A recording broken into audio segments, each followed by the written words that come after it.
have a concrete pool slide built in 2003.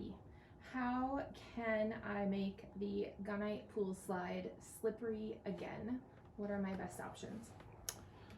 So depending on what was originally used, there's basically 3 options, I think, in terms of how I've seen slide. I guess there's 4, depending on what was on there first. The first thing would be epoxies. A lot of times, if it was built in 2003, it means that there's probably an epoxy finish on it.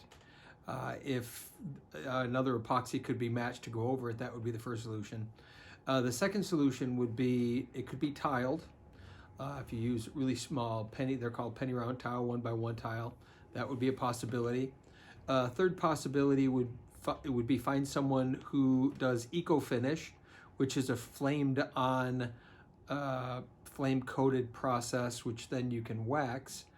And then I guess the last option would be have someone fiberglass it, actually do a fiberglass overlay with a gel coat, and then that also could be waxed if you needed to get it to be more slippery. But short of that, I don't know that there's a solution unless it's modifying an existing slide that's out there to put it in place into this, but that's likely not going to work if this was custom made. So your best bets are one of those 4 options, I would say, is the only things that I could think of.